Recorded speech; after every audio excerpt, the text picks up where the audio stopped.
Hello friends, this is a training video that I'd love all of us to watch so that we can elevate our communication while at work and at home.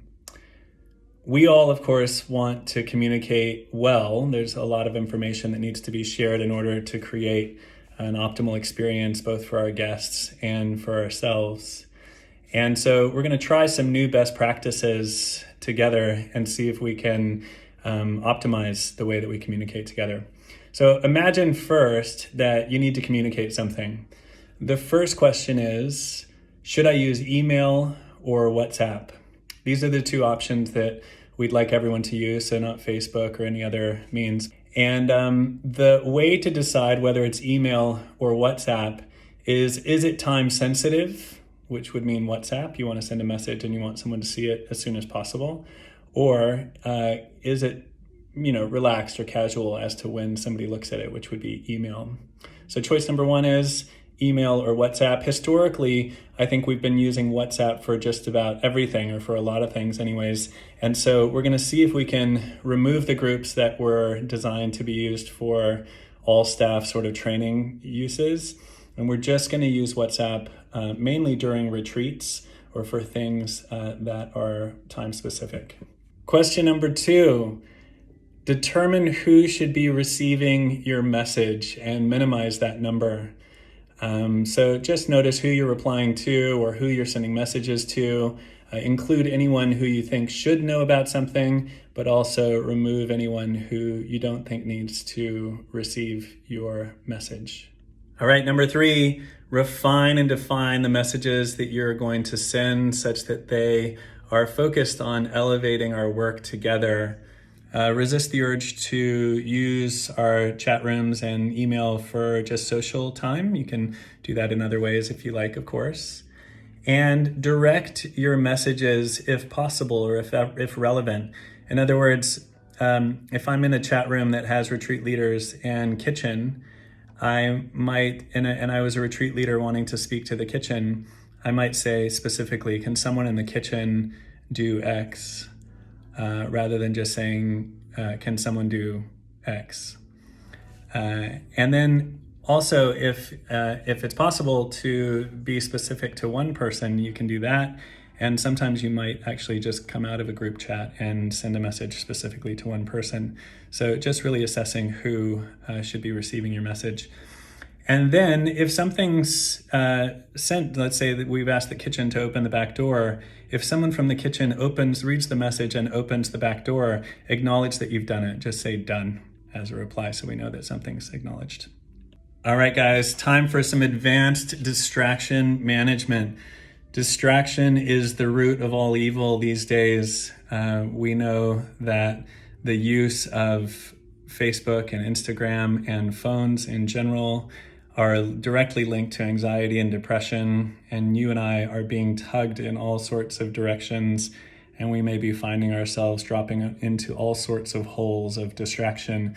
So we really want to get clear on how we can be a little less distracted. So the first thing I suggest is that you remove and decrease the number of notifications that you receive on your phone. It's done under settings, and be ruthless. Turn off as many notifications as you can.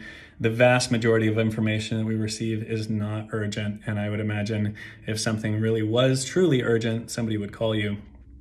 And so within WhatsApp, a really nice technique is that when you're not working, you mute any groups that you use for work. And then when you come back onto work, you unmute those groups. That'll basically turn off any notifications that are coming through when you're not wanting to be distracted. Next, because we all use WhatsApp, or many of us use WhatsApp socially, and you may not be able to ignore the app completely because you still want to be a social creature, it helps to make all work icons, so any groups that have to do with work, you change the group icon to a solid color. So if you just hit change group icon and then you do a web search and you just punch in a color like purple or fuchsia or yellow, you'll get a bunch of images that are just solid colors. If we make all of our work group chats a big, bright, solid color, they should stand out from anything social. And then when you have those groups muted, you won't be reminded to check those messages. And when you quickly look at WhatsApp, you can basically just ignore everything that's in WhatsApp because you know that it's retreat specific and kind of time sensitive. And if you're off work, it's probably not for you. And then when you get back into work mode and you unmute those chats, then you can go back and read some of the latest and just catch up a little bit before dialing back in. You can exit your work groups when you're on a long holiday. So if you're going away for a few weeks, feel free to exit any work groups that are quite active.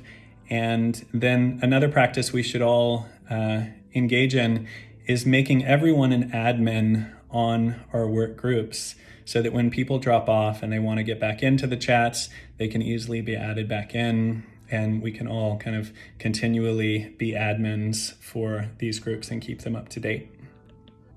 Now, in terms of timeliness of message, I would say that it's okay to send messages and emails really at any time of the day. And I would put the responsibility on managing those notifications and those distractions on each of us as a user. If you're interested in learning more about reducing distraction, we have a class called Defang Your Thing, where we go into great detail as to how to set up your devices to be less persuasive, less addictive. And I think it's a great session for all of us. You're all welcome to come to that. And basically the idea is turn off notification, turn off distractions, turn off sound when it's time to go to bed, so your phone isn't buzzing and dinging and doing things like that when you don't want to be distracted. Cool. Now, just a couple of advanced practices for WhatsApp groups. Number one is that for any group, there's often a lot of information in there, and some of it you would like to find readily. There is a way to search within a group for keywords, but you can also, when you click on the group, there's a set of options there. One of them is to view starred messages. So if ever there's a message that's coming through a WhatsApp group that you go, oh wow, that's something really important, like a password or a sequence of information that you want to have readily available, you just star a message, and only you will see your starred messages. Nobody else will see that you've starred things. And you can always click on the group and just see the starred messages that you've highlighted. You can also just see documents that have been shared within a particular group. You can just see links, and you can just see content or images and things of that sort that have been shared. So you can very quickly with one click see the most relevant information to you. All right, lastly, you should know that management are not in many of the groups that you're chatting in, of course. And so if ever you need something direct from management, if something's not being taken care of, or you feel like your needs aren't being met in any way, just reach out directly to us and we'd be glad to help. All right, guys, thanks a lot. Lots of love.